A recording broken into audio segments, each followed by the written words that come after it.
ദൈവനാമത്തിന് മാത്രമുണ്ടാകട്ടെ. ഈ യൂട്യൂബ് ലൈവിലേക്ക് വീണ്ടും ആർദ്രവുമായി നിങ്ങളെ സ്വാഗതം ചെയ്യുകയാണ്. കർത്താവിൻ്റെ സാന്നിധ്യം നിങ്ങളുടെ കൂടെ ഉള്ളതിനായി ഞാൻ ദൈവത്തെ സ്തുതിക്കുന്നു. മനോഹരമായ ദൈവപ്രസന്നതയുള്ള ദൈവ സാന്നിധ്യമുള്ള ഒരു ദിവസം ദൈവം നമുക്ക് ദാനമായി തന്നതിനായി ഞാൻ ദൈവത്തെ മഹത്വപ്പെടുത്തുന്നു.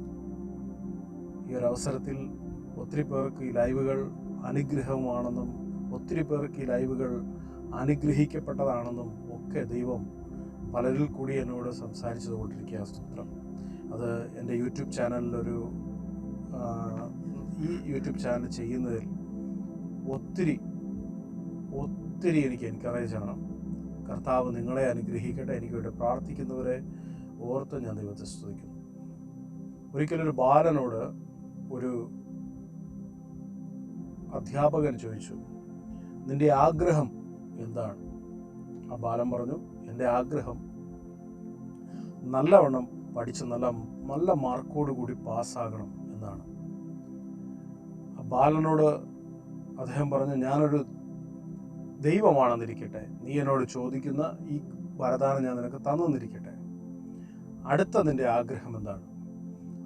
ആ പയ്യൻ പറഞ്ഞു, എനിക്ക് അടുത്ത ആഗ്രഹം എനിക്കൊരു നല്ല ഉപജീവന മേഖല അന്വേഷണം കിട്ടണം, അല്ലെങ്കിൽ ഒരു ജോലി എനിക്ക് വേണം. അദ്ദേഹം പറഞ്ഞു, ഞാനൊരു ജോലി തന്നിരിക്കട്ടെ, നിനക്കത് കിട്ടിയെന്നിരിക്കട്ടെ, നീ വിശ്വസിക്കുക, അത് കിട്ടിയെന്നിരിക്കട്ടെ. മൂന്നാമത് നിനക്ക് എന്താണ് അതിന് ശേഷം വേണ്ടത്?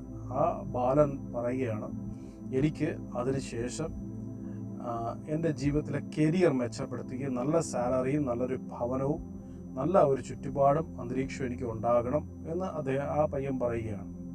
അപ്പോൾ ഈ മനുഷ്യൻ പറഞ്ഞു, ശരി, അത് നിനക്കുണ്ടാകട്ടെ, അത് നിനക്ക് കിട്ടിയെന്ന് വിചാരിക്കുക, അതിനുശേഷം നീ എന്ത് ചെയ്യണം, അല്ലെങ്കിൽ നിനക്ക് എന്താണ് ആഗ്രഹമെന്ന് ചോദിച്ചു. അപ്പോൾ ഈ ബാലൻ പറയുകയാണ്, എൻ്റെ പിന്നെയുള്ള ആഗ്രഹം ഒരു നല്ല കുടുംബ ജീവിതമാണ്. അദ്ദേഹം പറഞ്ഞു, ദൈവം നിനക്ക് അതും തന്നിരിക്കട്ടെ, നിനക്ക് അടുത്ത ആഗ്രഹം എന്താണ്? അപ്പോൾ ഈ ബാലൻ പറഞ്ഞു, എൻ്റെ അടുത്ത ആഗ്രഹം നല്ല കുഞ്ഞുങ്ങൾ ജനിക്കണമെന്നാണ്. അതും കിട്ടിയെന്നിരിക്കട്ടെ, അവൻ്റെ അടുത്ത ആഗ്രഹം എന്താണ്? ആ കുഞ്ഞുങ്ങളെ പഠിപ്പിച്ച് എന്നെക്കാൾ ബെറ്ററാക്കി തീർക്കണം എന്നതാണ് എൻ്റെ ആഗ്രഹം. ആ അധ്യാപകൻ പറഞ്ഞു, അതിനുശേഷം നിന്റെ ആഗ്രഹം എന്താണ്? ആ ബാലൻ പറഞ്ഞു, അതിനുശേഷം എൻ്റെ ആഗ്രഹം സ്വസ്ഥമായി ഇവയെല്ലാം കണ്ണ് നിറഞ്ഞ് സ്വസ്ഥമായി എനിക്ക് ശാന്തമായിരിക്കണം. അതിനുശേഷം നിന്റെ ആഗ്രഹം എന്താണെന്ന് അദ്ദേഹം ചോദിച്ചു. ആ ബാലന് പിന്നെ ഉത്തരമില്ല. ലോകത്തിൽ മനുഷ്യന്റെ ആഗ്രഹം ഇവിടെ കൊണ്ട് തീരുകയാണ്. നമ്മൾ ഇന്നത്തെ സാഹചര്യം കണക്കിലെടുത്താൽ ഒരു 50, 60, 80 വയസ്സിനകത്ത് മനുഷ്യൻ അങ്ങോട്ട് പോകാറില്ല. മനുഷ്യന്റെ ആഗ്രഹങ്ങൾ തീർന്നു കഴിയുമ്പോൾ അവൻ അവസാനിക്കുകയാണ്. എന്നാൽ ഇതല്ല യഥാർത്ഥത്തിൽ ദൈവത്തിൻ്റെ ആഗ്രഹം മനുഷ്യനെ കുറിച്ച്. പലരും പറയാറുണ്ട്, ബൈബിളിനകത്തുള്ള പല ഭാഗങ്ങളും യഥാർത്ഥത്തിൽ സത്യമാണോ ഇല്ലേ? എനിക്ക് സംശയം പലപ്പോഴും ഉണ്ടായിട്ടുണ്ട്. എൻ്റെ സംശയം ഞാൻ എൻ്റെ ദൈവത്തോട് ചോദിക്കാറുണ്ട്. കാരണം ഞാൻ എൻ്റെ വിശ്വാസ ജീവിതത്തിൽ പല സംശയങ്ങളും എനിക്ക് ഉരുത്തിരിഞ്ഞത് ഞാൻ വളരെ ബഹുമാനിക്കുന്ന ദൈവാസന്മാരോട് ചോദിച്ചിട്ടും ഉത്തരം കിട്ടാതെ അവരുടെ ഉത്തരങ്ങൾ തന്ന ദിവസങ്ങളുണ്ട്. നമുക്ക് വേണ്ടത് അവരുടെ ഉത്തരമല്ല, നമുക്ക് വേണ്ടത് ദൈവത്തിൻ്റെ ഉത്തരമാണ്. കാരണം ഭാവിയും ഭൂതവും വർത്തമാനവും കണ്ടുകൊണ്ടിരിക്കുന്ന ദൈവത്തിൽ ആശ്രയിക്കുമ്പോൾ, ദൈവത്തിൽ ആശ്രയിച്ച് ജീവിക്കുന്ന ഒരു വ്യക്തിയുടെ ലൈഫിൽ എല്ലാ സെക്കൻഡുകളും എല്ലാ നിമിഷങ്ങളും അവൻ്റെ ജീവിതത്തിൽ ദൈവം മാത്രമായിരിക്കും അവൻ്റെ ജീവിതത്തിലെ ജീവൻ. മനുഷ്യൻ്റെ ജീവിതം എന്ന് പറഞ്ഞാൽ 2 സമസ്യകളാണ്. നമ്മൾ ഈ ബൈബിളിനകത്ത് ഒരുപാട് ഭാഗങ്ങൾ എനിക്ക് സംശയമുണ്ടായിട്ടുണ്ട്. ഞാൻ അതിനെക്കുറിച്ച് പഠിക്കുകയും കർത്താവ് എന്നെ അതിനെ പൂർത്തീകരിപ്പാൻ ഒരു പ്രാപ്തനാക്കുകയും ചെയ്തതിനായ ദൈവത്തിന് മഹത്വപ്പെടുത്തുന്നു. തിരുവെഴുത്തുകളെ സ്നേഹിക്കുന്ന, ക്രിസ്തുവിനെ സ്നേഹിക്കുന്ന, ദൈവത്തെ ബഹുമാനിക്കുന്ന, ദൈവത്തെ അങ്ങേയറ്റം ജീവനേക്കാളും സ്നേഹിക്കുന്ന ഒരു കൂട്ടരുണ്ടെങ്കിൽ അത് യേശു ക്രിസ്തുവിൻ്റെ പുത്രന്മാരാണ്. അവർക്ക് വേണ്ടിയാണ് ഈ ലൈവ്. അവർക്ക് വേണ്ടി മാത്രമാണ് ഈ ലൈവ്. അവർ ജീവന്റെ വഴി നടക്കേണ്ടത്. ഒരു ക്രിസ്ത്യാനിയായിട്ട് ശരാശരി ജീവിച്ചാൽ, നേരത്തെ ആ അധ്യാപകൻ ബാലനോട് ചോദിച്ചതുപോലെ, നമ്മുടെ ജീവിതം ഇവിടം കൊണ്ട് തീരും. ഇവിടം കൊണ്ട് തീരേണ്ടതല്ല നിങ്ങളുടെ ജീവിതം. മക്കളെ പഠിപ്പിച്ച് വലുതാക്കി സ്വസ്ഥമായി മരിക്കുക എന്നതല്ല നിന്റെ ജീവിതം. നിന്റെ ജീവിതത്തിന് പരമപ്രധാനമായ പല ലക്ഷ്യങ്ങളുമുണ്ട്. തിരുവെഴുത്തിനകത്ത് നമ്മൾ ശ്രദ്ധിച്ചാൽ 2 തരത്തിലുള്ള മനുഷ്യരെ നമുക്ക് കാണും. നിങ്ങൾ ബൈബിൾ മുഴുവനും പഠിച്ചാൽ 2 തരത്തിൽ മനുഷ്യരെ കാണും. ഒന്ന്, ദൈവത്തിൽ ആശ്രയിച്ച് ജീവിച്ചവരും. 2, ദൈവത്തിൽ ആശ്രയിച്ചിട്ട് തെറ്റിപ്പോയ മനുഷ്യർ. ദൈവത്തിൽ ആശ്രയിച്ചവരും ദൈവത്തിൽ ആശ്രയിച്ചിട്ട് വിഴുന്നുപോയ മനുഷ്യരെ. പുതിയ നിയമത്തിൽ നമുക്ക് കാണാൻ പറ്റും. ആ വിഴുന്നു പോയവർ എഴുന്നേറ്റ് നിൽക്കുന്നതും വീണ്ടും അവർ തെറ്റിപ്പോകുന്നതായിട്ടുള്ള സാഹചര്യം കാണാൻ പറ്റും. ഞാനൊരു ഭാഗം ഇന്ന് നിങ്ങളുമായി ചർച്ച ചെയ്യുവാനും നിങ്ങളുമായി ഷെയർ ചെയ്യുവാനും ചിന്തയിലേക്ക് ഞാൻ തന്നുവിടുകയാണ്. നമുക്കെല്ലാം അറിയാം, ഉൽപ്പത്തി പുസ്തകം നമ്മൾ പഠിക്കുമ്പോൾ അതിനകത്ത് ഒരു പരമപ്രധാനമായ ഒരു ചോദ്യം വരുന്ന പല ഭാഗങ്ങളുമുണ്ട്. അതിലൊന്ന് തർക്കവും വാദവുമുള്ള ഒരു ഭാഗമാണ് ഞാൻ എടുക്കാൻ ആഗ്രഹിക്കുന്നത്. ഒന്ന്, നന്മ തിന്മയുടെ വൃക്ഷഫലം ദൈവം നട്ടു.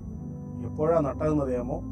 മനുഷ്യനെ സൃഷ്ടിച്ച സമയത്ത് അതിനുശേഷം ഒരു തോട്ടമുണ്ടാക്കി സകല വൃക്ഷങ്ങളുടെ നടുവിൽ അതിനെ നട്ടു എന്ന് ഉൽപ്പത്തി പുസ്തകം 2-ാം അധ്യായം 9-ാം വാക്യം. തോട്ടത്തിന് നടുവിൽ നട്ട ആ വൃക്ഷഫലത്തെ അവർ തിന്നുകയും ദൈവത്തോട് അനുസരണം കാണിച്ചു അവരെ പുറത്താക്കിയതൊക്കെ നമ്മൾ തിരുവെഴുത്തിൽ അറിയാം. പക്ഷെ എൻ്റെ ഒരു ചോദ്യം, ഒരു പഴം പറിച്ച് തിന്നതിനാണോ ഈ ഒരു മനുഷ്യരെ എടുത്ത് ദൈവം പുറത്തു കളഞ്ഞത്? തന്നെക്കാൾ സ്നേഹിക്കുന്ന മനുഷ്യരെന്ന് പറയുന്ന ആളെ ദൈവം എന്തിനാണ് എടുത്ത് പുറത്തു കളഞ്ഞതെന്നറിയാമോ? എൻ്റെ ഉള്ളിൽ ഒത്തിരി വർഷങ്ങൾ കൊണ്ട് ഉണ്ടായിരുന്ന ഒരു സംശയമാണ്. ഞാൻ ഈ ഇടയ്ക്ക് പ്രാർത്ഥിച്ചുകൊണ്ടിരുന്നപ്പോൾ, ഞാൻ തിരുവെഴുത്തുകളെ വീണ്ടും ധ്യാനിച്ചുകൊണ്ടിരുന്നപ്പോൾ ദൈവത്തിൻ്റെ പരിശുദ്ധാത്മാവിൻ്റെ ഹൃദയത്തിൻ്റെ വാതിലുകൾ തട്ടി എന്നോട് സംസാരിച്ച ഒരു അതിമഹത്തായ ദൂതാണ് നിങ്ങളുടെ മധ്യേ ഇന്ന് വിളമ്പുന്നത്. ഉൽപ്പത്തി പുസ്തകത്തിനകത്ത് നമ്മൾ വായിക്കുമ്പോൾ ദൈവം ഒരു മനുഷ്യനെ ഉണ്ടാക്കുന്നു, മനുഷ്യനെ സ്ത്രീയെ ഉണ്ടാക്കുന്നു, പിന്നെ തോട്ടം ഉണ്ടാക്കുന്നു, എല്ലാം ഉണ്ടാക്കി. ആദ്യം ആദത്തെ ഉണ്ടാക്കുന്നു, തോട്ടം ഉണ്ടാക്കുന്നു, ഹവ്വായെ ഉണ്ടാക്കുന്നു, എല്ലാം ചെയ്തു. എന്നിട്ട് നന്മതിന്മയുടെ വൃക്ഷവും ജീവവൃക്ഷവും കിഴക്ക് ഒരു തോട്ടം ഉണ്ടാക്കി എഴുതിയിരിക്കുന്നു. അതിന് നടുവിൽ സകല വൃക്ഷങ്ങളുടെ നടുവിൽ ഇതാ ഒരു വൃക്ഷത്തെ ഉണ്ടാക്കി വെക്കുന്നു. ഞാൻ ചിന്തിച്ചിട്ടുണ്ട്, ദൈവം അല്ലേ ഇതിന് കുറ്റക്കാരൻ? ദൈവം അല്ലേ ഈ വൃക്ഷത്തെ കൊണ്ട് സൃഷ്ടിച്ചത്?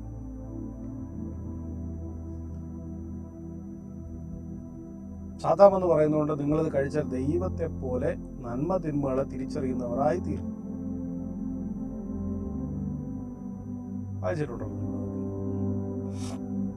അപ്പൊ എൻ്റെ ഒരു ചോദ്യം അതായിരുന്നു. ഒത്തിരി ഞാൻ വിശ്വാസ ജീവിതത്തിൽ ഇറങ്ങി 20-22 കൊല്ലത്തിന് മുമ്പേയും എനിക്ക് ഈ ചോദ്യം ഉണ്ടായിരുന്നു. പക്ഷെ ആരിൽ നിന്നും ഉത്തരം കിട്ടിയില്ല. ദൈവം ഈ ഇടയ്ക്ക് ഉത്തരം തന്നപ്പോൾ മറ്റുള്ളവർക്ക് പകർന്നു കൊടുക്കണമെന്നുള്ളൊരു ആഗ്രഹം എൻ്റെ ഉള്ളിൽ വന്നു. ഈ നന്മ തിന്മയുടെ വൃക്ഷം ബൈബിളിനകത്ത് നമ്മൾ അറിയാം, പലതും യേശുക്രിസ്തു പോലും സംസാരിച്ച പാരബിൾസ് ആയിട്ടാണ്, ഉപമകളായിട്ടാണ്. പലതും എസെക്കിയേലിന്റെ പുസ്തകമൊക്കെ വായിച്ചാൽ ഒന്നും പിടികിട്ടത്തില്ല. കാരണം അതിനകത്ത് മൊത്തം യെശയ്യാവിനോട് പറയുന്നു, യെശയ്യാവേ നീ ആ പുസ്തക ചുരുളിനെടുത്ത് തിന്നുക. നമുക്ക് ഒരിക്കലും സങ്കല്പിക്കാൻ പോലും പറ്റാത്ത കാര്യങ്ങളാണ് ദൈവം എഴുതിയിരിക്കുന്നത്. അപ്പോൾ അതുപോലെ ഇൻഡയറക്റ്റ് ആയിട്ട് ദൈവം എഴുതിയിരിക്കുന്ന ഒരു കാര്യമാണ്, ഒരു തോട്ടം ഉണ്ടാക്കുന്നു, അതിനകത്ത് 2 വൃക്ഷങ്ങൾ ഉണ്ടാക്കുന്നു. യഥാർത്ഥത്തിൽ ആ തോട്ടം മനുഷ്യന്റെ ഹൃദയമാണെന്ന് ഞാൻ പറയും. അതിനകത്ത് നന്മ തിന്മയുടെ വൃക്ഷം ഇരിക്കുന്നത് തോട്ടത്തിലല്ല, അവന്റെ ഉള്ളിലാണ്. അവനെ സൃഷ്ടിച്ച നാള് മുതൽ അവന്റെ ഉള്ളിലതുണ്ട്. ജീവവൃക്ഷത്തിന്റെ ഫലവും സൃഷ്ടിച്ച നാള് മുതൽ അവന്റെ ഉള്ളിലുണ്ട്. മനസ്സിലായോ? നന്മ തിന്മകൾ എന്ന ഒരു ഫ്രൂട്ട് അവന്റെ ഉള്ളിലുണ്ട്. ഈ ഫ്രൂട്ട്, നന്മ തിന്മയുടെ ഫ്രൂട്ട് അവൻ്റെ ഉള്ളിലിരിക്കുന്നിടത്തോളം കാലം അത് ആക്റ്റീവ് ആവാതിരിക്കുന്നതിൻ്റെ കാരണം അവൻ ദൈവത്തിൻ്റെ വെളിച്ചത്തിലിരിക്കുന്ന കാലത്തോളം നന്മ തിന്മയുടെ ഫ്രൂട്ട് അവനിൽ ആക്റ്റീവ് ആകത്തില്ല. അവൻ ദൈവശബ്ദത്തിലാണ് ജീവിക്കുന്നത്, ദൈവവചനത്തിലാണ് ജീവിക്കുന്നത്, ദൈവത്തിൻ്റെ ആ ഒരു ഹോളി പ്രസൻസിൽ അവൻ മൂവ് ചെയ്തുകൊണ്ടിരിക്കുന്നു. അവൻ സ്പിരിച്വലി അവൻ സ്ട്രോങ്ങസ്റ്റ് ആണ്. പക്ഷെ അവനിൽ നന്മ തിന്മയുടെ ഫ്രൂട്ട്, ജീവവൃക്ഷത്തിൻ്റെ ഫലവും അവനിലുണ്ട്. 2 വൃക്ഷങ്ങൾ അവൻ്റെ ഉള്ളിൽ കിടക്കുന്നു. ഇത് നമ്മൾ അതിനെക്കുറിച്ച് ചെറിയ അവലോകനം. പരിശുദ്ധാത്മാവ് നിങ്ങളുടെ ഹൃദയത്തിൻ്റെ വാതിലുകളെ തുറന്നിരട്ടെ, കണ്ണുകളെ തുറന്നിരട്ടെ എന്ന് പ്രാർത്ഥിക്കുന്നു. അപ്പോൾ ഇതിനകത്തൊരു ഫ്രൂട്ടുണ്ട്. അപ്പോൾ ദൈവത്തെ ആശ്രയിച്ച് ജീവിച്ചിരുന്നവർ പെട്ടെന്ന് സ്വയമായിട്ട് ആശ്രയിക്കാനായിട്ട് തോന്നലുണ്ടായതാണ് യഥാർത്ഥത്തിൽ ആ ഒരു ഭാഗം. സാത്താൻ അവരെ കബളിപ്പിക്കുന്നു എന്ന്, അല്ലെങ്കിൽ നക്കാശ് അവരെ കബളിപ്പിക്കുന്ന ആ ഭാഗം എന്ന് പറഞ്ഞാൽ, അവർ ദൈവത്തിൻ്റെ മുമ്പാകെ ദൈവത്തിൽ നിന്ന് ആശ്രയിച്ച് ജീവിക്കുന്ന ഒരു സമൂഹം, ഒരു വ്യക്തി, 2 വ്യക്തികൾ പെട്ടെന്ന് അവർ സ്വയമായിട്ട് ജീവിക്കാം എന്നുള്ളൊരു തോന്നലുണ്ടായി തുടങ്ങി. അതിലേക്ക് തിരിഞ്ഞപ്പോൾ അവരുടെ ഉള്ളിൽ അത് ആക്റ്റീവായതാണ്. എന്നത് ആക്റ്റീവായോ ആ നിമിഷം മുതൽ അവർ സ്പിരിച്വൽ ഡെത്തിലേക്ക് പോയി എന്നാണ് അർത്ഥം. പറയുന്നത് നിങ്ങൾക്ക് മനസ്സിലാവുന്നുണ്ടോ? ഇന്ന് ഭൂമി ജീവിക്കുന്ന സകല മനുഷ്യരുടെ ഉള്ളിലും നന്മ തിന്മകളെ അറിയാനുള്ള ലൈഫുണ്ട്. നമ്മളിന്ന് ജീവിക്കുന്നത് എന്താ? ഭൂതകാലത്തിൽ നമുക്ക് സംഭവിച്ച അനർത്ഥങ്ങൾ, പ്രശ്നങ്ങൾ, നന്മകൾ, തിന്മകൾ. ഇന്ന് നമുക്ക് നന്മയും തിന്മയും ഭാവിക്കുന്നെങ്കിൽ അത് ഭൂതകാലത്തിലും ഭാവി കാലത്തിലും ഉള്ളതിൻ്റെ അറിവിലാണ് നമ്മൾ ഇന്ന് ജീവിക്കുന്നത്.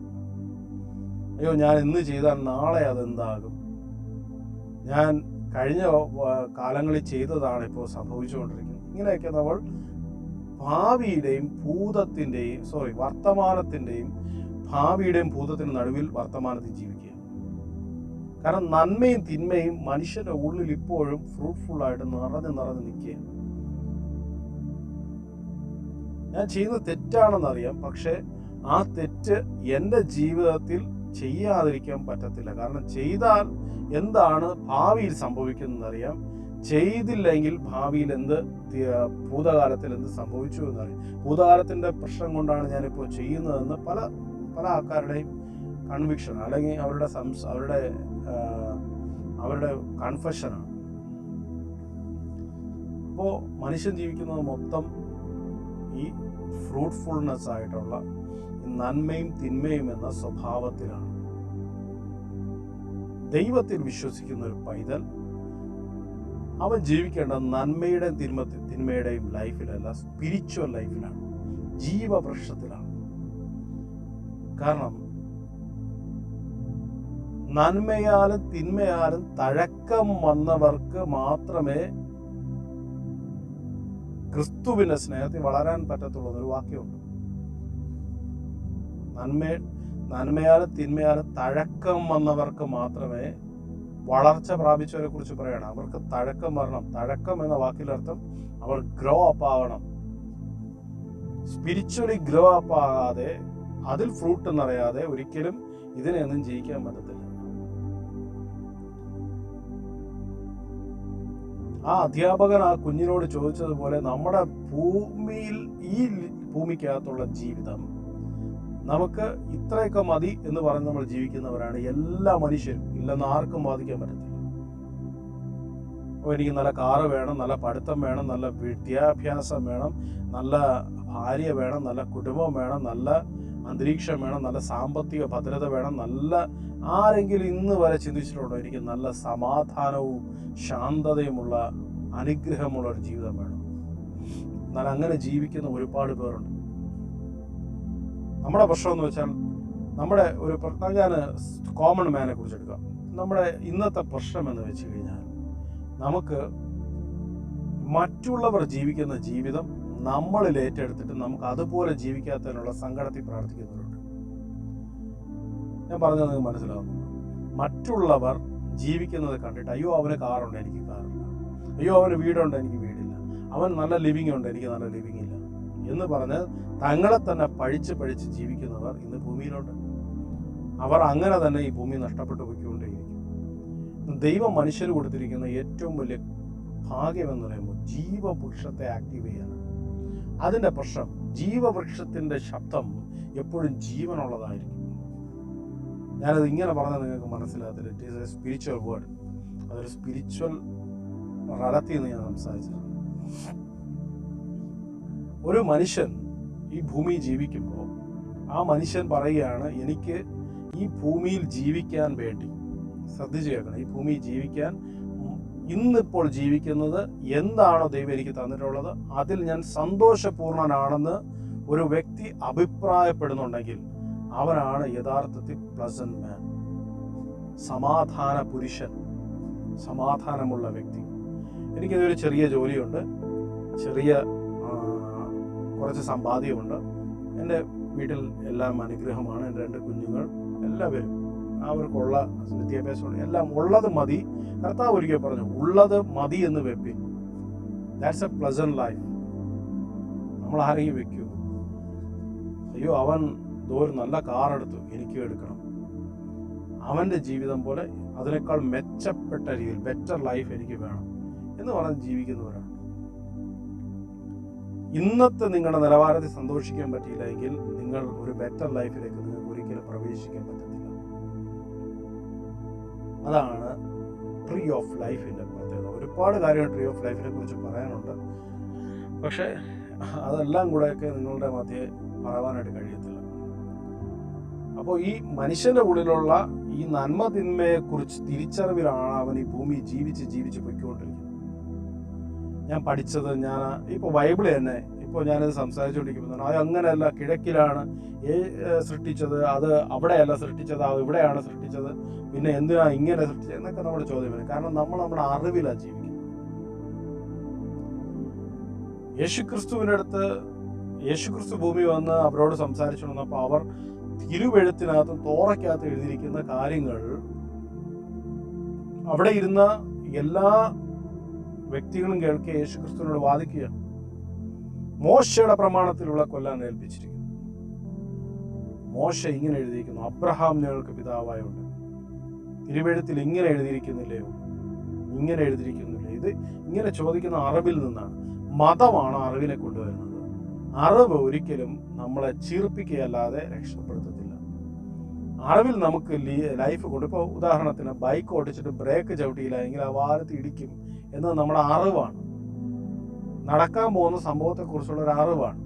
അപ്പോൾ നമ്മൾ എന്ത് ചെയ്യും? വർത്തമാനകാലത്തിൽ ആ ബ്രേക്ക് ചവിട്ടുകയും ആ മുമ്പോട്ടുള്ള അടുത്ത സെക്കൻഡാണ് ഭാവി എന്ന് പറയുന്നത്, അതിലോട്ട് അല്ലെങ്കിൽ ഭാവി കാലത്തിലേക്ക് ഒരു പ്രശ്നം ഉണ്ടാകാതിരിക്കാൻ വേണ്ടി നമ്മളിവിടെ ബ്രേക്ക് അപ്ലൈ ചെയ്യുകയാണ്. ഞാനൊരു ഉദാഹരണം പറഞ്ഞാണ്, തെറ്റിദ്ധരിക്കരുത്. നമ്മൾ വാഹനം ഓടിച്ചുകൊണ്ട് പോകുന്നു, വാഹനം ഓടിച്ച് ഒരുപാട് ദൂരം പോയി കഴിയുമ്പോൾ പെട്ടെന്ന് സ്പീഡ് കൂട്ടി കുറച്ച് ദൂരം പോയി കഴിഞ്ഞപ്പോൾ ഒരു വാഹനം മുമ്പിൽ വന്നു, ഉടനെ നമ്മൾ ബ്രേക്ക് ചവിട്ടുന്നത് എന്തുകൊണ്ടാണ്? വാഹനം ഇടിക്കും എന്നുള്ള അറിവാണ്. ബ്രേക്ക് ചവിട്ടിയാൽ വാഹനം നിൽക്കും എന്നുള്ള അറിവാണ്. അപ്പോൾ ഈ 2 അറിവുകളിലുമാണ് നമ്മൾ വാഹനത്തെ നിയന്ത്രിക്കുന്നത്. എന്നാൽ മനുഷ്യൻ വാഹനത്തെ നിയന്ത്രിക്കുന്നു, അവന്റെ ജീവിതത്തെ നിയന്ത്രിക്കാൻ പറ്റുന്നില്ല. തോന്നിയതുപോലെ സംസാരിക്കുന്നു, തോന്നിയതുപോലെ ജീവിക്കുന്നു, മനുഷ്യന് കൺട്രോൾ ഇല്ലാതെ കോപം കൊണ്ടുവരുന്നു. ഇന്ന് ഭൂമിക്കകത്തുള്ള എല്ലാ പ്രശ്നത്തിന്റെയും പിറകിൽ കോപമാണ്. വൈരാഗ്യം, കോപം, ഷാഠ്യം. ഞാൻ പറയട്ടെ, ഞാൻ എൻ്റെ ദൈവത്തെ അല്ലാതെ ഒരു മനുഷ്യനെ ഇന്ന് വരെ നോക്കിയിട്ടില്ല. മനുഷ്യരെല്ലാം ബഹുമാനിക്കുന്നു, എല്ലാ താണവരെയും വലിയവരെയും ഉയർന്നവരെ എല്ലാം ബഹുമാനിക്കുന്നു. പക്ഷെ ഒരു മനുഷ്യനെയും ഫോളോ ചെയ്യാൻ ഞാൻ പോയിട്ടില്ല. ദൈവത്തെ മാത്രമേ ഫോളോ ചെയ്യാൻ പോയിട്ടുള്ളൂ. കാരണം എൻ്റെ ചുറ്റുപാടും ഒരുപാട് പേർ തകർന്നടിയുന്ന ഞാൻ അവരുടെ അസ്ഥികഷ്ണങ്ങളുടെ നടുവിലാണ് ഞാൻ നിൽക്കുന്നത്. ആമേൻ. നമ്മുടെ സബ്ജക്റ്റ് വിട്ടു പോകുന്നു. അപ്പോൾ ഈ മനുഷ്യന്റെ ഉള്ളിൽ മനുഷ്യനെ നിയന്ത്രിച്ചുകൊണ്ടിരിക്കുന്നത് നന്മയും തിന്മയാണ്. അവൻ എന്ത് ചെയ്യണം, എന്ത് ചെയ്യണ്ട എന്നൊക്കെ നന്മ തിന്മ അവനെ നിയന്ത്രിച്ചുകൊണ്ടിരിക്കുകയാണ്. പക്ഷെ യേശുക്രിസ്തുവിൽ വിശ്വസിക്കുന്ന ഒരു ഭക്തൻ നന്മ തിന്മയല്ല ജീവിക്കേണ്ടത്, അറിവിലല്ല ജീവിക്കേണ്ടത്, അവൻ ആത്മാവിലാണ് ജീവിക്കേണ്ടത്. ഈ ആത്മാവാണെന്ന് ദിവസവും കേൾക്കുന്നുണ്ട്, പക്ഷേ ബൈബിളിൽ വായിക്കുമ്പോൾ അതുണ്ട്, പക്ഷെ ഞങ്ങൾ അനുഭവിക്കുന്നില്ല. അതിൻ്റെ ആത്മാവ്. ഞാൻ ഉദാഹരണം പറയാം. യേശുക്രിസ്തുവിൻ്റെ അടുക്കൽ നിക്കോദിമോസ് വന്നിട്ട് പറഞ്ഞു, കർത്താവെ വീണ്ടും ജനിക്കണമെങ്കിൽ ഞാൻ എന്ത് ചെയ്യണം? നിക്കോദിമോസ് പറഞ്ഞു, കർത്താവ് വീണ്ടും ജനിക്കണമെങ്കിൽ എന്ത് ചെയ്യണം? കർത്താവ് പറഞ്ഞു, നീ വീണ്ടും ജനിക്കണം. ഞാൻ തിരിച്ച് അമ്മയുടെ ഗർഭപാത്രത്തിൽ. ഇങ്ങനെ നമ്മളൊരു കൺവെർസേഷൻ നമ്മൾ നടക്കുന്നുണ്ട്. അവിടെ കർത്താവ് പറഞ്ഞു, വെള്ളത്താലും ജനിക്കണം, ആത്മാവിനാൽ ജനിക്കണം. വെള്ളത്താൽ ജനിപ്പിക്കാൻ ഒരു പാസ്റ്ററിന് പറ്റും, ആത്മാവിനെ ജനിപ്പിക്കാൻ ദൈവത്തിന് കഴിയും. We are reborn persons. നമ്മൾ രക്ഷിക്കപ്പെട്ടവരാണ്, നമ്മൾ വീണ്ടും ജനിച്ചവരാണ്. ഈ ഭൂമിയിലെ സകല ജനങ്ങളും വിശ്വസിക്കുന്ന, യേശുക്രിസ്തുവിനെ വിശ്വസിക്കുന്ന ഒരു പൈതൽ, അത് ഒരു മതത്തിലുള്ളവർ, ക്രിസ്ത്യൻ മതത്തിലുള്ളവർ മാത്രമല്ല വീണ്ടും ജനിച്ചവർ. ഒരു ദൈവത്തെ വിശ്വസിക്കുന്ന ഒരു ഏത് ജാതിയിൽപ്പെട്ട ഒരു മനുഷ്യനാകട്ടെ, ഒരു ആൾക്കാർക്ക് അറയ്ക്കുന്ന ഒരു മനുഷ്യനാകട്ടെ, ഒരു ഭിക്ഷക്കാരനാകട്ടെ, അവൻ യേശുക്രിസ്തുവിനെ വിശ്വസിക്കുന്ന നിമിഷം അവൻ അകത്ത് സാങ്ക്ടിഫിക്കേഷൻ നടക്കുകയാണ്. അവൻ ആ നിമിഷം ശുദ്ധനായി തീരുകയാണ്. അവൻ ദൈവത്തിൻ്റെ ജീവനുള്ളവരായി മാറുകയാണ്. പിന്നെ അതിൽ കണ്ടിന്യൂ ചെയ്യാൻ അവൻ പരിശീലിക്കാത്തത് കൊണ്ടാണ്. ഞാൻ ചോദിക്കട്ടെ, ഈ പലരും പറയാനുണ്ട് യേശുക്രിസ്തുവിനെ വിശ്വസിച്ച് കഴിഞ്ഞാൽ പള്ളിയിൽ പോകണം, ആരാധനയ്ക്ക് പോകണം. ഞാൻ പറയട്ടെ, ഞാൻ ഒറ്റ ചോദിക്കട്ടെ, ഷണ്ടൻ ഏത് സഭയിലാണ് പോയത്? പോണ്ടാന്നൊന്നുമല്ല അവരുടെ പറഞ്ഞത്. ഷണ്ടൻ പോയ സഭ ഏതാണ്? ഇതൊന്നും മാനദണ്ഡമല്ല, ഇതൊക്കെ നമ്മുടെ അറിവാണ്. ദൈവത്തിൽ ഞാൻ ചോദിക്കട്ടെ, ഹാനോക്ക് എന്ത് അറിവിലാണ് ദൈവത്തോട് സംസാരിച്ചത്? ബൈബിൾ ഇല്ല അന്നത്തെ കാലത്ത്. ഹാനോക്ക് ഏത് അറിവിലാണ് ദൈവത്തോട് സംസാരിച്ചത്? അബ്രഹാമും ഇസഹാക്ക് യാക്കോബും, ശരി, യോസഫ് പറവോന്റെ ദേശത്ത് ജീവിച്ചിട്ട് ഏത് സഭായോഗത്തിലാണ് പോയത്? ഏത് സൺഡേ ക്ലാസ്സിലാണ് പോയത്? ഏത് തിരുവെഴുത്തുകൾ വായിച്ച അദ്ദേഹം മുമ്പോട്ട് പോയത്? ഒന്നുമല്ല. അപ്പനിൽ നിന്ന് കേട്ട ദൈവശബ്ദം അത് ഫോളോ ചെയ്തു പോയ മനുഷ്യനാണ് യോസഫ്. അവരുടെ കയ്യിൽ ബൈബിളും ഒന്നുമില്ല.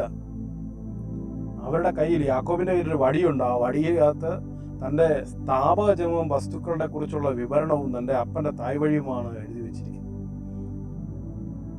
ആമേൻ. ആ വടിമേൽ ചാരി നമസ്കരിച്ചാണ് താൻ അടുത്ത ജനറേഷന്റെ മേൽ അനുഗ്രഹം പകർന്നു കൊടുത്തത്. അപ്പൊ ഞാൻ ഇതൊക്കെ പറഞ്ഞതിന്റെ കാരണം, സ്പിരിച്വൽ ലൈഫിൽ ജീവിക്കുന്ന ഒരാൾ എപ്പോഴും യേശുക്രിസ്തു ബദലായി. ഈ ഒരു വാക്യം വായിച്ച് നിർത്തുവാൻ ആഗ്രഹിക്കുന്നത് എഫെസ്യ ലേഖനം 5:1 നമ്മൾ വായിക്കുമ്പോൾ ഇങ്ങനെ ഒരു വേർഡ് കാണാൻ പറ്റും. എഫെസ്യ ലേഖനം 5-ാം അധ്യായത്തിന്റെ 1-ാം വാക്യം താഴോട്ട് വായിക്കണം. അതിൽ ഞാൻ സമയം ചുരുക്കമായിട്ട് ഞാൻ വായിക്കുന്നില്ല, പറഞ്ഞു പോവാം. അവിടെ കുറെ ലിസ്റ്റ് കൊടുക്കുകയാണ്, ജഡത്തിന്റെ പ്രവൃത്തികളെ കുറിച്ച് കുറെ ലിസ്റ്റുകൾ കൊടുക്കുകയാണ്. പക്ഷെ ഞാനൊന്ന് വായിക്കാൻ ഒരു സെക്കൻഡ്.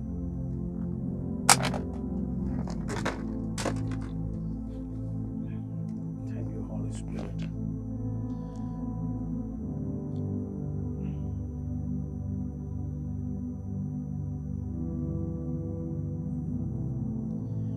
നമ്മൾ എഫെസ്യ ലേഖനം വായിക്കുമ്പോൾ അതിനകത്ത് 5-ാം അധ്യായം തുടക്കം മുതൽ എഴുതി വരുന്നതെന്നാണ് യേശുക്രിസ്തു എന്നുള്ള ബോഡിക്കകത്ത് വെളിപ്പെടുത്തണം. യഥാർത്ഥത്തിൽ യേശുക്രിസ്തുവിനെ വെളിപ്പെടുത്താൻ വേണ്ടി നമ്മൾ ഫാസ്റ്റിംഗ് എടുക്കാറുണ്ട്, പ്രാർത്ഥിക്കാറുണ്ട്, അന്യഭാഷ ജീവിക്കാറുണ്ട്, പള്ളിയിൽ പോകാറുണ്ട്, എല്ലാം ചെയ്യാറുണ്ട്. പക്ഷെ യേശു വെളിപ്പെടുന്നില്ല. ഞാനൊക്കെ 21 ദിവസം എടുത്ത് ഒരുപാട് പ്രാവശ്യം എടുത്ത് 7 ദിവസം ഫാസ്റ്റിംഗ് എടുത്തൊക്കെ ജീവിച്ച മനുഷ്യനാണ്. പക്ഷെ യേശുക്രിസ്തു വെളിപ്പെട്ടില്ല.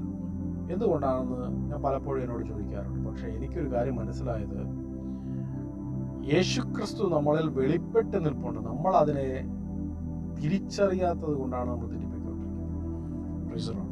ഞാനൊരു വാക്യം നിങ്ങൾക്ക് വേണ്ടി, നിങ്ങളുടെ അറിവിനായിക്ക് വായിക്കാനായിട്ട് എഫെസ്യ ലേഖനത്തിൻ്റെ അകത്ത് 5-ാമത്തെ അധ്യായം 1-ാം വാക്യം പോലെ ഞാൻ വായിക്കുന്നു.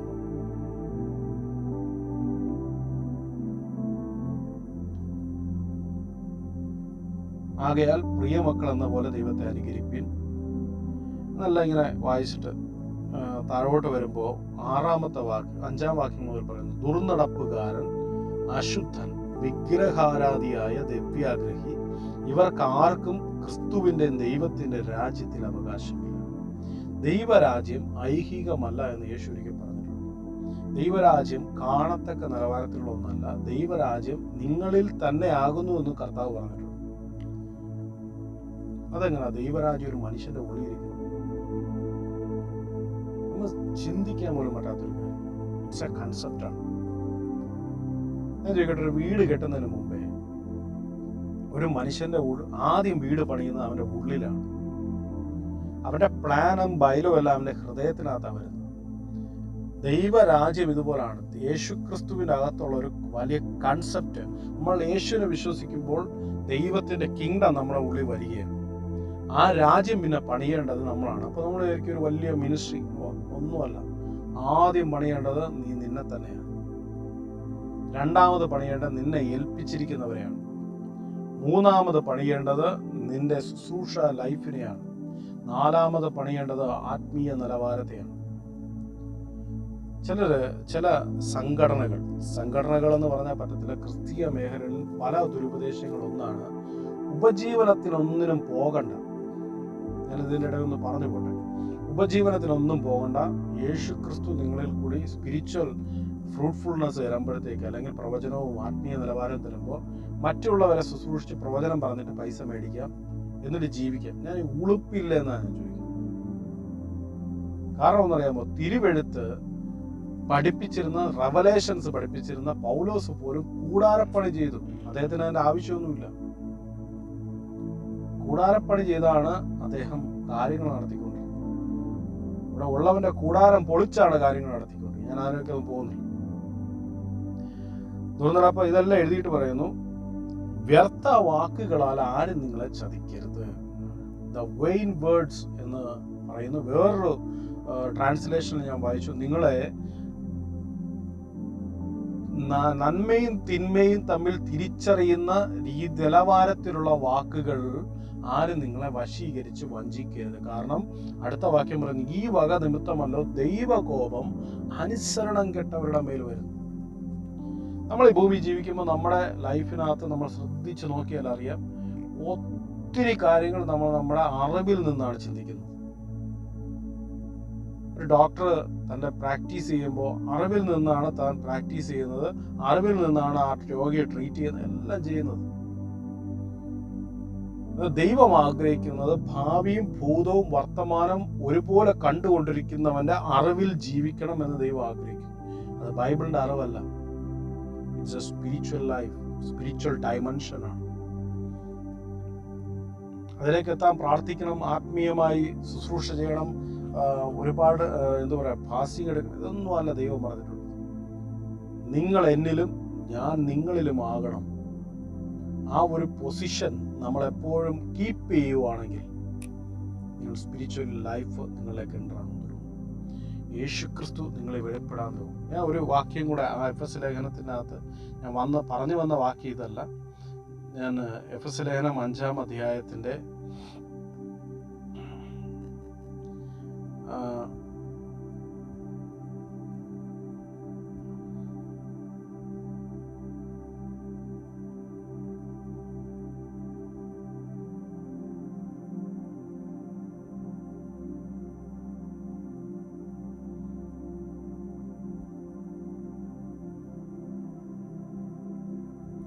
14-ാമത്തെ വാക്യം ഞാനൊന്ന് വായിച്ച് നിർത്തുവാൻ ആഗ്രഹിക്കുന്നു. ഇതൊരു ലൈവാണ്. ലൈവിൽ പരിമിതികളുണ്ട്. അതുകൊണ്ട് ഉറങ്ങുന്നവനെ ഉണർന്ന് മരിച്ചവരുടെ ഇടയിൽ നിന്ന് എഴുന്നേൽക്കുക, എന്നാൽ ക്രിസ്തു നിന്റെ മേൽ പ്രകാശിക്കും. ഒരു വല്ലാത്തൊരു വേർഡാണത്. മരിച്ചവരുടെ ഇടയിൽ ഉറങ്ങിക്കൊണ്ടിരിക്കുന്ന ഒരു മനുഷ്യൻ. യഥാർത്ഥത്തിൽ മരിച്ചവർ എന്നല്ല ആ വാക്കിന്റെ അർത്ഥം. മരണത്തിന്റെ ആ വാക്കിന് കൊടുത്തിരിക്കുന്നത് എഡിബോസ് എന്നൊരു വാക്കാണ്. എന്ന് പറഞ്ഞാൽ അവസാന ശ്വാസത്തിൽ കിടക്കുന്ന മനുഷ്യരുടെ ഇടയിൽ ഉറങ്ങുന്നവൻ എന്നാണ് അതിനർത്ഥം. ഈ അവസാന അന്ത്യശ്വാസം വലിക്കുന്ന ആൾക്കാരുടെ ഇടയിൽ കിടക്കുന്ന ഒരു മനുഷ്യൻ, അദ്ദേഹം ഉറങ്ങുകയാണ്. കർത്താവിനോട് പറയുന്നു, നിന്നെ ഞാൻ വിളിച്ചത് ഉറങ്ങാനല്ല, എഴുന്നേറ്റ് മരിച്ചവരുടെ ഇടയിൽ നിന്ന്, അല്ലെങ്കിൽ ഈ അന്ത്യശ്വാസം വലിക്കുന്നവരുടെ ഇടയിൽ നിന്ന് എഴുന്നേറ്റ് നിൽക്കാനാണ്. ഇന്ന് ലോകത്തിനകത്ത് നിങ്ങൾ നോക്കിയാൽ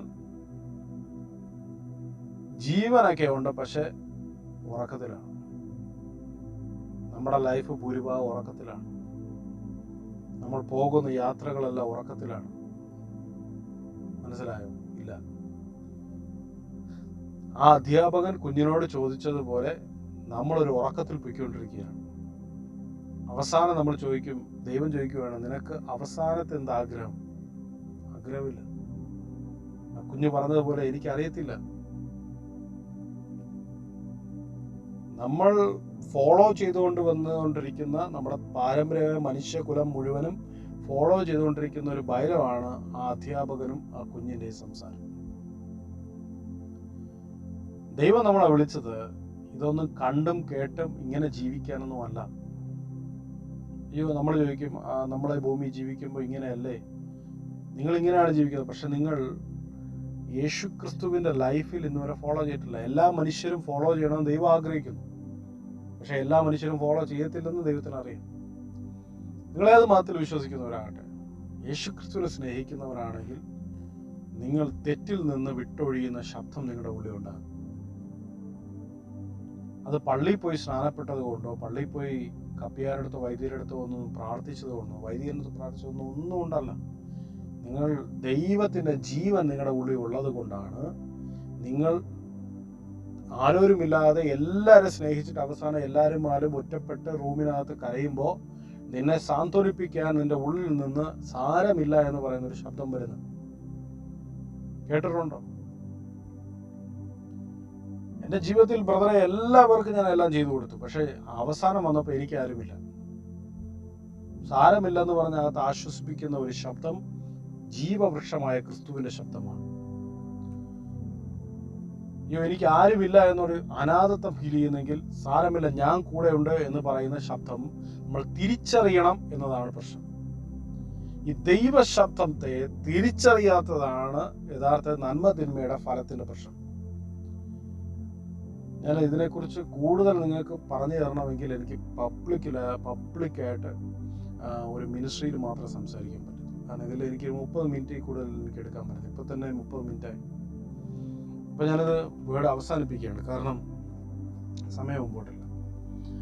അപ്പോൾ ഒരു നന്മ തിന്മ ഒരു മനുഷ്യന്റെ ഉള്ളിൽ വാഴുമ്പോൾ അവന്റെ പഴയകാല ജീവിതവും പുതിയ വരാൻ പോകുന്ന ജീവിതത്തെക്കുറിച്ച് ഭയത്തിലാണ് കാര്യങ്ങൾ മുമ്പോട്ട് കൊണ്ടുപോകുന്നത്. ദൈവം യേശുക്രിസ്തുവിന്റെ ലൈഫ് നിങ്ങൾ ഭൂമിയിലോട്ട് നോക്കിയേ. യേശുക്രിസ്തു ഭൂമിയിൽ നടക്കുന്ന സമയത്ത് പിതാവ് തന്റെ കൈ പിടിച്ചിട്ടുണ്ട്, പരിശുദ്ധാത്മാവ് കൈ പിടിച്ചിട്ടുണ്ട്. പുത്രനെ മാത്രം മനുഷ്യർക്ക് ഫ്ലഷിൽ കാണാം, പുത്രനെ മാത്രം മനുഷ്യർക്ക് ഫ്ലഷിൽ കാണുവാനും കേൾക്കുവാനും അറിവാനും കഴിയുന്നു. തോമാസ് ലീഹ ഒരിക്കൽ ചോദിച്ചു, കർത്താവെ എനിക്കിതിനെ കാണിച്ചു തരണം. ഫിലിപ്പോസിനോട് ദൈവം ചോദിച്ചു, ഫിലിപ്പോസ് ഒരിക്കൽ ചോദിച്ചു, കർത്താവെ പിതാവിനെ ഞങ്ങൾ കാണിച്ചു തരണം. ഇത്ര നാൾ നിന്നോട് കൂടെ ഇരുന്നിട്ട് നീ എന്നെ തിരിച്ചറിയുന്നില്ല ഫിലിപ്പോസ് എന്നാണ് ചോദിച്ചത്. കാരണം ആ പിതാവ് പുത്രൻ പരിശുദ്ധാത്മാവെന്ന ഏകത്വമാണ് യഥാർത്ഥത്തിൽ ദൈവം എന്ന് പറയുന്നത്. ഈ ഭൂമി ജീവിച്ചപ്പോ ഇവർ രണ്ടുപേരും നമ്മുടെ കണ്ണിന് വിസിബിൾ അല്ല എങ്കിലും അവരെ സ്പിരിച്വലി വിസിബിൾ ചെയ്തുകൊണ്ടിരിക്കുന്ന ഒരാൾ മിശിഹായാണ്, ക്രിസ്തുവാണ്. ഇതേ നിലവാരം തന്നെയാണ് യേശുവിനെ വിശ്വസിക്കുന്ന ഒരു പൈതലിന്റെ ഉള്ളിൽ. നിങ്ങൾ ജീവവൃക്ഷത്തിന്റെ ഫലം നിന്നല്ല ജീവിക്കേണ്ടത്, നന്മതിന്മയുടെ ഫലം നിന്നല്ല ജീവിക്കേണ്ടത്, ബൈബിളിലെ അറിവിലല്ല ജീവിക്കേണ്ടത്, നിങ്ങളുടെ മുമ്പിലുള്ള അറിവിലല്ല ജീവിക്കേണ്ടത്, ദൈവത്തിന്റെ അറിവിലും ആശ്രയത്തിലാണ് നിങ്ങൾ ജീവിക്കേണ്ടത്. നിങ്ങളുടെ മുമ്പോട്ടുള്ള വഴികൾ ഈ വിഷയമല്ല ഞാനിന്ന് എടുക്കാൻ വന്നെങ്കിലും ദൈവം ഇന്ന് ഈ വിഷയം എന്നെ എടുപ്പിക്കുകയാണ്. പലപ്പോഴും എല്ലാം തകർന്ന് തരിപ്പണമായതിനു ശേഷം മനുഷ്യൻ ദൈവത്തിലേക്ക് നോക്കുന്ന ഒരു പ്രകൃതമാണെന്ന് മനുഷ്യൻ. സമ്പത്തുള്ളപ്പോൾ നോക്കത്തില്ല, നല്ല ബെറ്റർ ലിവിങ് ഉള്ളപ്പോൾ നോക്കത്തില്ല. ഞാൻ പറയട്ടെ, നമ്മുടെ ജീവിതത്തിൽ ഇന്ന് എന്താണോ നമുക്കുള്ളത് അതിൽ സംതൃപ്തനായി സന്തോഷിക്കണം. ഇല്ല എന്ന് പറഞ്ഞുകൊണ്ടിരിക്കുന്നവന് ജന്മകാലത്തൊന്നും കിട്ടത്തില്ല. വായി നോക്കി നടക്കാനല്ലാതെ അവന് പറ്റത്തില്ല. ദൈവവിശ്വാസിയായാലും അല്ലാത്തവനായാലും. ഞാൻ പറയട്ടെ, ഉള്ളവനായി, നിറവുള്ളവനായി, ഹൃദയത്തിൽ നിറവുള്ളവനായി. ഞാൻ ഈ ഇടയ്ക്ക് ഒരു മനുഷ്യനെ കുറിച്ച്, ഞാൻ പേരൊന്നും പറയുന്നില്ല, കണ്ടു. അദ്ദേഹം ഒരുപാട് സമ്പന്നനാണ്. പക്ഷെ അദ്ദേഹം പുറത്തുള്ള സമ്പന്നതയെക്കാൾ തൻ്റെ അകത്ത് വലിയ സമ്പന്നതയുള്ളതാണ്. താൻ പലയിടങ്ങളിൽ പോകുമ്പോഴും പലരും തന്നെ എടുക്കുക എല്ലാവരുടെ കാര്യങ്ങളിലും താൻ സൊല്യൂഷൻ കണ്ടെത്തിയിട്ട് പോകാറുണ്ട്. നിങ്ങൾക്ക് പേര് ഞാൻ പറഞ്ഞുകൊണ്ടിരിക്കുമ്പോൾ തന്നെ നിങ്ങൾക്കറിയാം. ഞാനിത് പറഞ്ഞതിൻ്റെ കാരണം, ദൈവം നമ്മളെ വിളിച്ചത് നന്മതിന്മയെ ജീവിക്കാനല്ല. ദൈവം നമ്മളെ വിളിച്ചത് സ്പിരിച്വലി ജീവിക്കാനാണ്. ലോകത്തിൽ ജോലി ചെയ്യണം, നമ്മുടെ തലമുറകളെ വാച്ച് ചെയ്യണം, കീപ്പ് ചെയ്യണം, എല്ലാ കാര്യങ്ങളും ചെയ്യണം. ക്രിസ്തു നിങ്ങളെ വെളിപ്പെട്ട് കഴിഞ്ഞാൽ ക്രിസ്തുവിൻ്റെ സ്വഭാവത്തിൽ ജീവിക്കാനും ശ്രമിക്കണം, പഠിക്കണം. അങ്ങനെ ഈ ഒരു വാക്കുകളെ നിർബന്ധമായി ചുരുക്കി മുമ്പോട്ട് വൈൻഡപ്പ് ചെയ്യുകയാണ്. ഞാൻ ഈ പറഞ്ഞ വിഷയം നിങ്ങളൊന്ന് ചിന്തിക്കുക. കാരണം നിങ്ങളിന്ന് ഭൂമിയിൽ ജീവിക്കുന്ന ഈ ഒരു സമസ്യയുടെ നടുവിലാണ്. ഇന്ന് നമ്മുടെ ഭൂമിയിൽ വെളിച്ചവും ഇരുട്ടുമുള്ളതെന്ന് പറയുന്ന പോലെ ആർക്കും അറിയാത്ത രീതിയിൽ ഉള്ളിൽ നന്മ തിന്മയുടെ അറിവിൻ്റെ ജീവിതവും ദൈവത്തിനെ ആശ്രയിക്കുന്ന ഒരു ജീവിതവും ഭൂമിയിലുണ്ട്. നന്മ തിന്മയുടെ ആശ്രയത്തിൻ്റെ ഫലം അവസാനം എവിടെയെങ്കിലും ചെന്ന് ഒടുങ്ങി നിൽക്കും. ഒരിക്കലും പിന്നെ മുമ്പോട്ട് പോകാൻ പറ്റാത്തൊരു മതിലായി മാറും. പക്ഷെ ദൈവത്തിൽ ആശ്രയിക്കുന്ന ഫലം അവൻ മതിലുകളെ പൊളിച്ച് നിങ്ങളെ നല്ല വഴിയിൽ കൂടി നടത്തും എന്ന് ഓർപ്പിക്കുകയാണ്. കർത്താവ് നമ്മെ അനുഗ്രഹിക്കട്ടെ. നിങ്ങളോട് കൂടെ സുരക്ഷിതമായി എന്നും എക്കാലത്തും കൂടെ ഇരിക്കട്ടെ എന്ന് പ്രാർത്ഥിക്കുന്നു.